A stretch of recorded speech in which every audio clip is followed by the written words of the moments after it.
Shalom, saya Febriana Dwi Kristanti dengan NIM 22E10149 dari kelas Religiusitas 6, Fakultas Psikologi, Program Studi Sarjana Psikologi Angkatan 2022. Pada kesempatan hari ini saya akan membahas tentang bagaimana hubungan positif antara agama dan kebahagiaan manusia. Namun sebelum itu, marilah kita awali video ini dengan berdoa. Saya akan berdoa menurut agama saya, yang lain silahkan mengikuti. Allah Bapa yang baik yang kami kenal dalam nama Tuhan Yesus Kristus, terima kasih Tuhan Kau telah memberkati kami Bapa hingga hari ini. Tuhan berkati kegiatan pembelajaran kami pada hari ini Bapa. Tuhan berkati kami Tuhan, supaya kami dapat mengerti apa yang akan disampaikan oleh dosen kami Bapa. Tuhan juga berkati dosen kami yang akan menyampaikan materi kepada kami Bapa. Berilah hikmat Bapa daripadamu.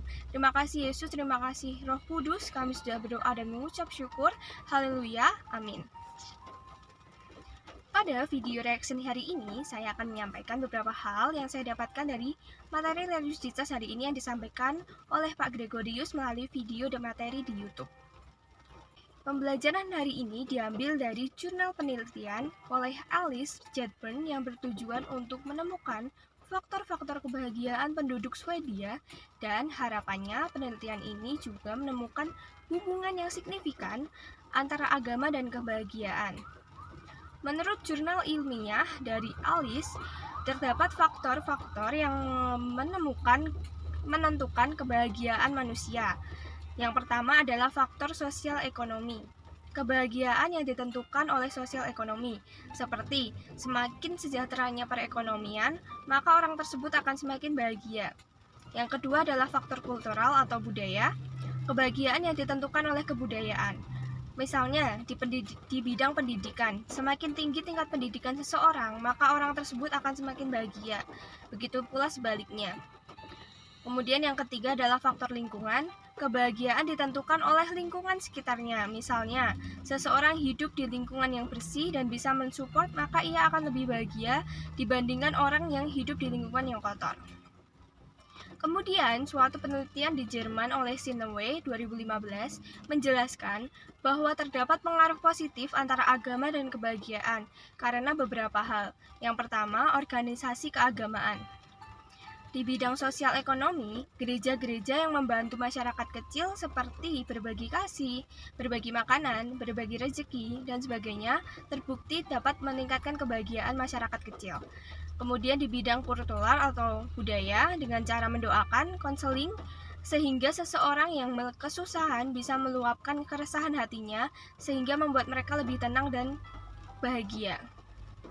Kemudian yang kedua adalah kebahagiaan spiritual, yaitu kepercayaan atau keyakinan penuh kepada Tuhan, sehingga membuat seseorang yakin bahwa hidupnya akan baik-baik saja, atau dalam istilahnya adalah terberkati. Kepercayaan akan Tuhan atau iman kita, faith, bisa menyembuhkan, bisa membahagiakan. Jadi, apakah ada hubungan yang positif antara agama dan kebahagiaan? Ya, tentunya ada dilihat dari berbagai penelitian. Namun, tentunya kita juga harus hati-hati karena jika kita hanya beriman tanpa melakukan suatu usaha, misalnya hanya percaya Tuhan namun tidak berusaha mencari pekerjaan, maka hasilnya juga tidak akan membahagiakan. Selain itu, penelitian juga mengatakan bahwa level kebahagiaan manusia juga ditentukan oleh umur, gender, etnis, beauty, konsumsi berlebihan, atau hedonisme. Dan yang mengendalikan itu adalah agama, sehingga manusia tidak serakah atau berlebihan.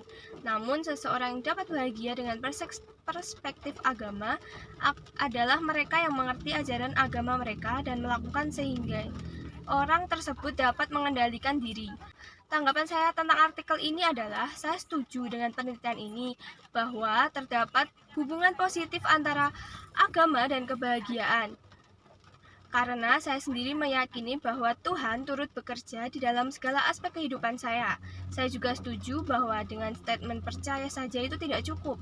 Karena sejatinya iman tanpa perbuatan adalah mati, seperti yang tertulis dalam Yakobus 2 ayat 17.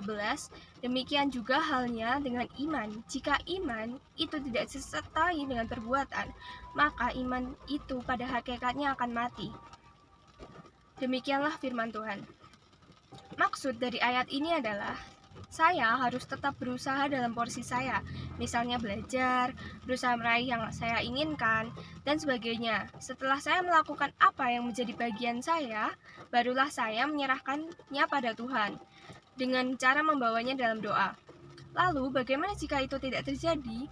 Sebagai orang beriman, saya pastinya akan jauh lebih kuat, sehingga saya ketika hal-hal terburuk terjadi pada saya tidak mudah khawatir, saya tidak mudah depresi, karena saya percaya bahwa Tuhan akan selalu menyertai saya.